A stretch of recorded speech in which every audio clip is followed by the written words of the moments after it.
excited to be here with Stef from City of the Week, currently on tour in support of their brand new album, Pulling Teeth. Stef, welcome to Psycho Babble. Good to see you. Now, the band has been together for 6 years, and this is your first full-length LP. Yeah. What took so long? Well, we have 2 EPs out, so we weren't just chilling, you know. So 2013 was our first EP that we put out, and then a year later, 2014, we put out another EP, and then we spent a lot of time touring on our second EP, and then we started writing for the first full length in 2015. So we wrote for 2 years, and then we recorded with Craig Owens in Michigan, and then waiting for the mix and masters for a couple months, and then we were going to put it out summer of 2017, but it did get pushed back a little bit. And but we decided, you know, there's just so much that comes into play when you're putting an album out, especially independently. And so we wanted to make sure that we had the support behind it, that we had enough money to put into marketing, we had enough money to put in advertising. If you just drop a record, and you know, this record is so great to us, and it shows who we are, and we didn't want to put it out and then, you know, like have it disappear. We wanted people to hear it, and so we really spent a year preparing and making sure that it got the love that we feel like it deserves. You know? Yeah, it sounds like it. It's really tight. Now, but I've been listening to the download, so I don't have a lot of liner note information. Who's writing the songs? We write the songs. The whole band as a band? Well, the first 2 EPs were more just jamming in a room, kind of what people would think of writing is. Okay. But now we have more technology, and we have the skills to sit down and kind of demo things out one by one. Like, it usually starts with Cody, our bass player. He'll play like a guitar or bass riff, and then he'll kind of format loosely into what would be like a song or a piece of a song, and then I'll kind of go from there and add pieces of lyrics, and I do more like the formatting of, like, you know, for this, or whatever, and then Brent will kind of play with some of Cody's ideas. It just all works really well together, and it's nice to be able to listen back and have the skills to be able to lay stuff down, because our first 2 EPs, we were like teenage kids. We didn't know, like who has, we didn't have the skills. I knew what GarageBand was on my Mac, but it didn't really work that well. I could sing into the microphone a little bit, but you know, so now that we were able to take the time and listen back, it was like, oh, okay, here's what's going to sound better than just throwing it all on the track and saying, here we go.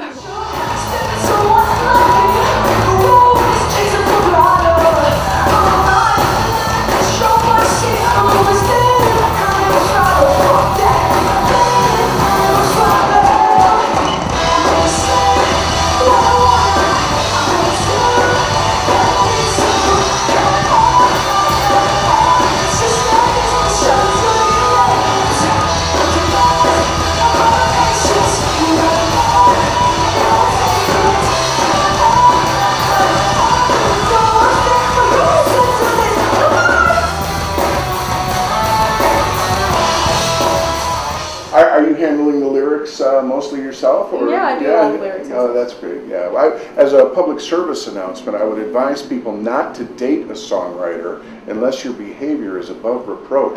Because there's some songs on there like, oh, did you call someone fucking useless? I did. Yeah. It wasn't. I don't write about boyfriends, though. I'll be totally honest. It's just more of like relationships in the music industry. So kind of a backstory is Pulling Teeth was actually written about the record, and getting the record made was like pulling teeth. Okay. And working in the music industry was like pulling teeth. So basically that record is our story making the record.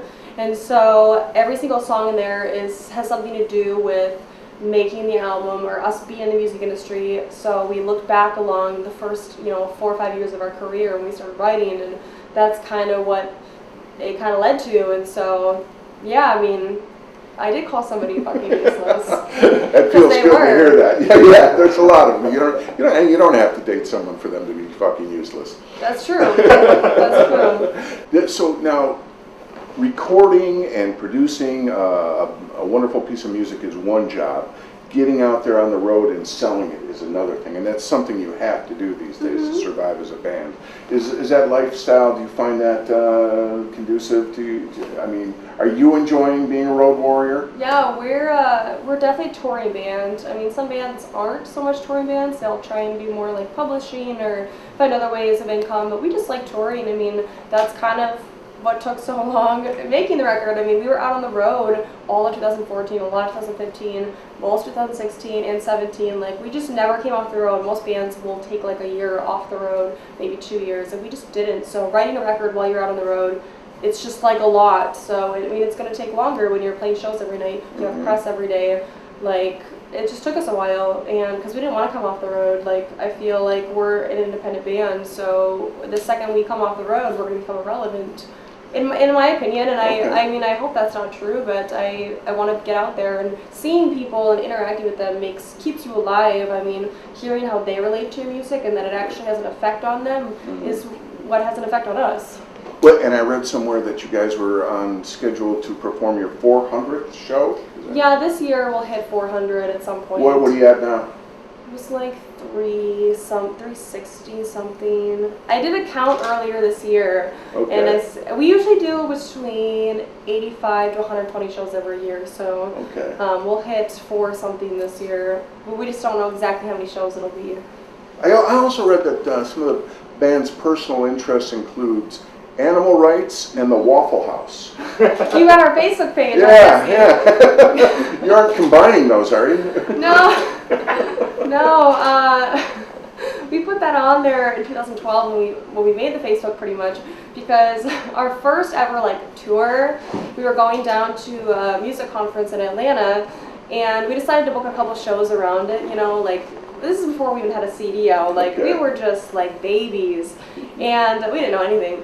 And we basically were driving down south, and I had never been down south really, and we saw a Waffle House, and we're like, what is that?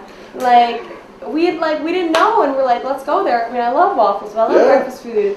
And we show up, and it was like insanely cheap, and it was waffles, and it was delicious. And so 3 meals a day, every single day, we were at Waffle House, and we would literally, like, all the employees loved us. Like, we hang out with them, we sing songs with them. Like, all of our Facebook videos were just us hanging out with Waffle House employees. The tour video was us with all these Waffle House employees. Like, all of our followers on Twitter were straight up like 100% Waffle House employees. They would retweet us and everything. Like, we were famous in the Waffle House employee community.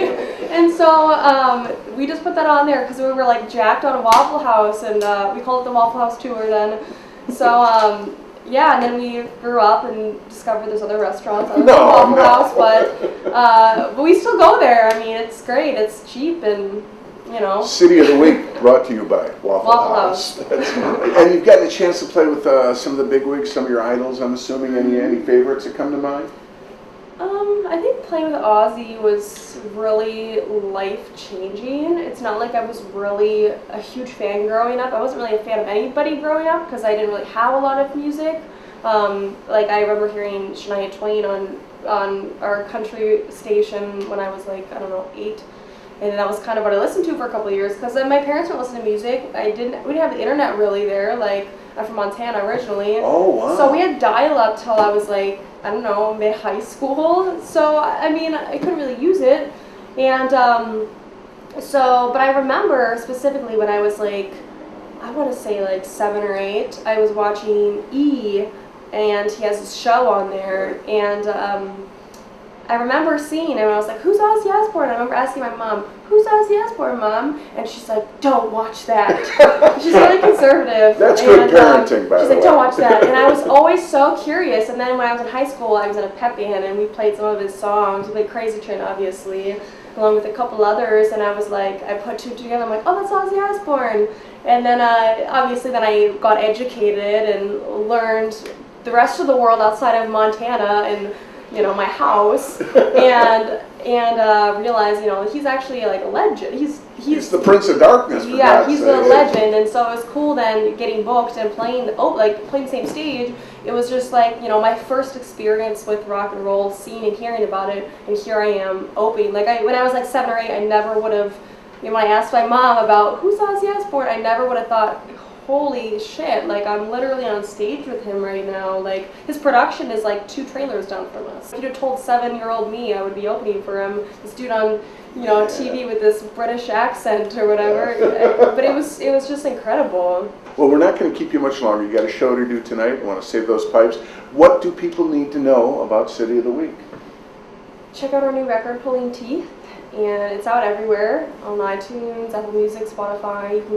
We have a couple bundles left. We put together these really cool creative bundles that we custom made for everybody, and we have hoodies and t-shirts and posters and that album in there, and come to a show.